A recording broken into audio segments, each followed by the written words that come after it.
Hello student, स्वागत है आपका हमारे इस चैनल पर जिसका नाम है ट्रिकी साइंस हब। और इसमें आज हम चूंकि डेट नज़दीक आने पर ही अधिक स्टूडेंट एक्टिव होते हैं, इसलिए मैं फिर से सिलेबस को डील करते हुए उधर मैं हर एक चैप्टर का पीडीएफ डाल ही रहा हूँ, एमसीक्यू डाल ही रहा हूँ। आप लोग दोनों तरफ बने रहें, ठीक है। फिर से मैं वही बात बोलूँगा, जो नए हैं वो प्लीज़ सब्सक्राइब करें, लाइक करें, शेयर करें, अधिक से अधिक फैलाएं ताकि आखिरी समय में पढ़ने पे सबको बेनिफिट हो सके। तो आज हम उनके लिए सिलेबस लेके आए हैं जिन्होंने बायोलॉजी में या तो बॉटनी ऑनर्स किया हो या जूलॉजी ऑनर्स किया हो, ठीक है। उनको पेपर में प्रेफरेंस याद ही है, बॉटनी, जूलॉजी और केमिस्ट्री देना सबसे अच्छा रहेगा क्योंकि यही कॉम्बिनेशन हम लोग का ग्रेजुएशन में था। ओके, तो आज उसके सिलेबस को हम लोग ध्यान देते हैं। बॉटनी में क्या क्या पढ़ना है? Binomial nomenclature of plants with example, पौधे का द्विनाम पद्धति उदाहरण के साथ पढ़ना है। Cell structure of plant and function of cell organelle, ठीक है। कोशिका की संरचना और कार्य दोनों हम लोग को पढ़ना है। Structure and function of DNA, DNA की संरचना और कार्य दोनों पढ़ना है। प्लांट के टिश्यू स्ट्रक्चर और फंक्शन के बारे में पढ़ना है। पौधे में कितने ऊतक होते हैं, उनका कैसा संरचना होता है, फंक्शन होता है, ये हम लोगों को देखना है। नेक्स्ट है माइटोसिस, जिसको मियोसिस से अलग कर दिया गया है, आपको ठीक किया गया है कि 50% हाफ कर दिया गया है, ठीक है।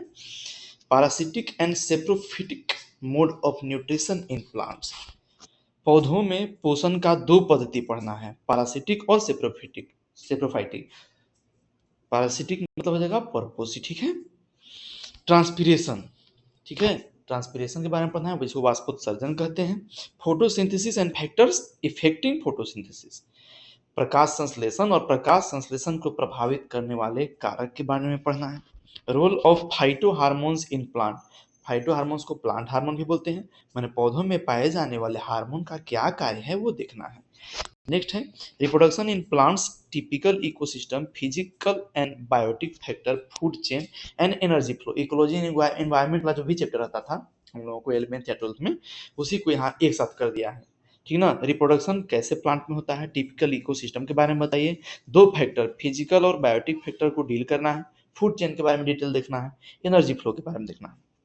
पॉल्यूशन कितने टाइप के होते हैं, कंट्रोल कैसे करेंगे, उसमें एयर, वाटर और साउंड, ठीक है। वायु प्रदूषण, जल प्रदूषण और ध्वनि प्रदूषण के बारे में देखना है। बातें हम लोग जूलॉजी में, इसमें एनिमल का क्लासिफिकेशन हम लोगों को क्लास लेवल तक देखना है, जिसमें उनके इंपोर्टेंट कैरेक्टर और एग्जाम्पल, उनके प्रमुख गुण, लक्षण और उदाहरण देखने हैं। Structure and function of biomolecules like nucleic acid, protein, lipid and carbohydrate, nucleic acid, protein, lipid और कार्बोहाइड्रेट जैसे बायोमोलिक्यूल की संरचना और कार्य, जिसको बायोकेमिस्ट्री में हम लोग लेते हैं, पढ़ते हैं।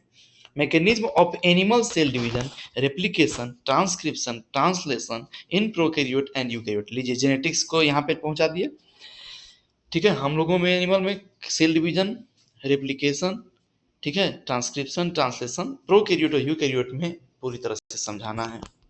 मेंडलिज्म को देखिए फोर्थ में दिया है, लॉ ऑफ हेरिडिटी क्या कहता है, सेक्स डिटरमाइन कैसे करेंगे ड्रोसोफिला में और मैन में, लिंकेज और क्रॉसिंग ओवर क्या है, ह्यूमन में कितने जेनेटिक डिजीज होते हैं, म्यूटेशन कैसे होता है, उनका रोल क्या है इवोल्यूशन में। डाइजेशन, सर्कुलेशन, एक्सक्रीशन, ये हमारा सबका आ गया, मेटाबॉलिक एक्टिविटी में आ गया, इसका फिजियोलॉजी पढ़ना है।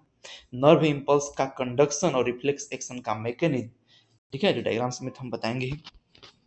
Endocrine gland and their hormone with special reference to reproduction, याद कीजिए वहाँ प्लांट हार्मोन में उनका नाम और फंक्शन पढ़ना था, यहाँ सब नहीं पढ़ना है। एंडोक्राइन ग्लैंड उसका हार्मोन स्पेशल रेफरेंस देना है, रिप्रोडक्शन में क्या क्या रोल है, कहाँ कहाँ रिप्रोडक्शन में रोल है, तो मेल और फीमेल दोनों का देख लेंगे reproductive hormone. Theories of evolution, evolution के लिए कौन कौन लोग थ्योरी दिए थे, सिद्धांत दिए थे, उसमें डार्विन का है, चार्ल्स डार्विन का डार्विनिज्म, लेमार्क का लेमार्किज्म और modern synthetic theory. Human disease कितने टाइप के होते हैं, उनके कॉजेटिव एजेंट कौन है, क्या लक्षण है, क्या प्रिवेंशन है, कैसे कंट्रोल कर सकते हैं, स्पेशली हम लोग को दो ही माइक्रो ऑर्गेनिज्म देखना है, बैक्टीरिया और वायरस। विटामिन और मिनरल के डेफिशिएंसी से, मतलब विटामिन और खनिज लवण की कमी से कौन कौन से रोग होते हैं सो देखना है। एक्वाकल्चर, एपीकल्चर, सेरिकल्चर और पोल्ट्री फार्म के बारे में, उसके इकोनॉमिक इंपोर्टेंस के बारे में पढ़ना है। ये हमारा हो गया। अब आते हैं केमिस्ट्री में। फर्स्ट पार्ट है इनऑर्गेनिक, ठीक है। इनऑर्गेनिक में हम लोग को देखना है पहले एटॉमिक स्ट्रक्चर, परमाणु की संरचना, इसमें फंडामेंटल पार्टिकल मैटर के क्या क्या होगा, एटॉमिक मॉडल में रदरफोर्ड का, हंट्स का रूल, पॉली एक्सक्लूजन का प्रिंसिपल देखना है। जिसको पॉली अपवर्जन का सिद्धांत करते हैं, हंड का नियम कहते हैं, हुंड का नियम कहते हैं, सॉरी। पीरियोडिक टेबल आवर्त सारणी हो गई, पीरियोडिसिटी ऑफ प्रॉपर्टी आवर्तिता हो गई, इलेक्ट्रोनेगेटिविटी विद्युत ऋणात्मकता हो गई, इलेक्ट्रो एफिनिटी और आयोनाइजेशन पोटेंशियल, ठीक है, आयनन विभव कहते हैं, ये हम लोग को पढ़ लेना है। केमिकल बॉन्डिंग कितने टाइप के होते हैं इसमें, specially covalent bond, ionic bond, hydrogen bond और वांडर वाल फोर्स जो सबसे कमजोर वीक फोर्स है। कोऑर्डिनेशन केमिस्ट्री की बात करते हैं तो डबल और कॉम्प्लेक्स साल्ट एग्जाम्पल के साथ पढ़ना है, वर्नर्स थ्योरी पढ़ना है, इफेक्टिव एटॉमिक नंबर क्या होता है, वैलेंस बॉन्ड थ्योरी क्या होता है, ये सब देखना है। फिर फिफ्थ नंबर में जनरल केमिस्ट्री देखना है, ग्रुप 1B का, 2A का, 2B का, पीरियोडिक टेबल का। एक्सट्रैक्शन ऑफ प्रॉपर्टी देख लेना है, सिल्वर, बोरोन, फास्फोरस और क्रोमियम का। प्रॉपर्टी और स्ट्रक्चर उनका यूज देख लेना है कंपाउंड का। फिर क्या पढ़ना है, hydrogen peroxide, ozone, hydrogen, hydroxylamine acid और पोटेशियम परमैंगनेट का प्रिपरेशन, प्रॉपर्टी और स्ट्रक्चर देखना है। फिर क्या कर रहा है, एसिड और बेस का डिफरेंट थ्योरी, हार्ड और सॉफ्ट एसिड का डिफरेंट थ्योरीज, और रिएक्शन जो होता है लिक्विड अमोनिया में वो कैसे होता है। फिर प्रिंसिपल सिद्धांत कौन कौन से हैं, separation of cations, solubility product and common ion effect, preparation, property, bonding and application of alkyl and aryl group of lithium and स्टीन। पार्ट 2 ऑर्गेनिक की बात करते हैं तो इसमें ऑर्गेनिक कंपाउंड का हाइब्रिडाइजेशन, नोमेनक्लेचर पढ़ना है, एल्कोहल्स का क्लासिफाई करना है, प्रिपेयर करना है, उनका प्रॉपर्टी देखना है, different type of monohydric alcohol में डिफरेंस देखना है, फिनॉल कैसे बनता है उसका प्रॉपर्टी क्या होता है, और अल्कोहल और फिनॉल का कंपैरिजन करना है एसिडिक स्ट्रेंथ के बेस पे। नेक्स्ट फिर से बात करते हैं कार्बोहाइड्रेट की, जो बायोकेमिस्ट्री में भी हम लोग मिलता है, क्लासिफाई करना है और नामकरण करना है। स्पेशल ध्यान देना है ग्लूकोज पर, फ्रुक्टोज पर, चेन के लेंथनिंग पर, चेन के शॉर्टनिंग पर, जो एल्डोज का बात करते हैं। Conversion of glucose into fructose, glucose को फ्रुक्टोज में कैसे बदलेंगे और फ्रुक्टोज को ग्लूकोज में कैसे बदलेंगे। Determination of open chain and ring structure of glucose, open chain और रिंग स्ट्रक्चर देखना है ग्लूकोज का। फिर बनाना है हम लोग को preparation and synthetic use of malonic ester and Grignard reagent, कैसे बनता है उनका सिंथेटिक आर्टिफिशियल यूज क्या है। Preparation, property and use of urea and pyridine, बनता कैसे है, उसका क्या प्रॉपर्टी है, यूज क्या है, किसका, सिर्फ दो चीज का पूछ रहा है, यूरिया और pyridine का। फिर क्या पूछ रहा है, नेक्स्ट फिफ्थ, टेट्रावेलेंसी कार्बन का बताना है, कितने टाइप के हाइब्रिडाइजेशन होते हैं ऑर्गेनिक, रेडियल, कार्बोनियम आयन और कार्बन आयन में, उनका फॉर्मेशन और स्टेबिलिटी बताना है। ऑर्गेनिक कंपाउंड्स का इफेक्ट बताना है, इफेक्ट दो तरह के हैं, सॉरी चार तरह के हैं, inductive, mesomeric, hyperconjugation and resonance. General method preparation, property देखना है मोनोकार्बोक्सिलिक एसिड का, COOH का, और उसका डेरिवेटिव का। इस आइसोमेरिज्म कितने टाइप के होते हैं, एक दो तीन चारों के बारे में पढ़ना है, ऑप्टिकल, ज्योमेट्रिकल, कन्फॉर्मेशनल और tautomerism. Synthetic polymers, additional polymerisation, free radical, vinyl polymerisation, condensation polymerisation, polyester और पॉलीएमाइड। ये सिंथेटिक पॉलीमर में पॉलीमर का टाइप पढ़ना है, उसका पॉलीमराइजेशन का प्रोसेस पढ़ना है। सोप्स और synthetic detergent, colour and constitution of dye and their synthesis, oils and fats.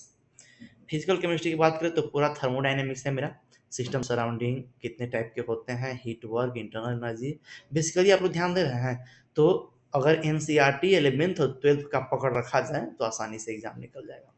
Next है कैटलिस्ट का characteristics, preparation, purification, stability and property of colloids. Crystal lattice कैसे होते हैं, यूनिट सेल, ब्रेविस लेटिस और Bragg's equation, ये chapter 1 है 12 में। Gaseous state में kinetic theory of gas, ideal and real gas, van der Waals equation और क्रिटिकल कांस्टेंट।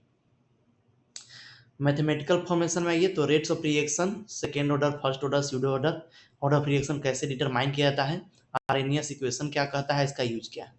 इलेक्ट्रोकेमिस्ट्री में हमको पढ़ना है specially molecular conductivity, specific equivalent, effect of dilution on sp, molecular conductivity, Kohlrausch's law, EMF of cell और determination, dipole moment और उसका determination, refractive index, molecular refractivity, magnetic property, paramagnetism and ferromagnetism. चलिए दो ही magnetism पढ़ना है, magnetism को short कर दिया है। इस तरह से हमारा सिलेबस है, पेपर 3 4 पेपर, हाँ 3 4 5 का ही हो गया, बोटनी, जूलॉजी और केमिस्ट्री। ओके, मिलते हैं नेक्स्ट वीडियो में। Again, I am saying best of luck, all the best. Subscribe, please subscribe, like and share.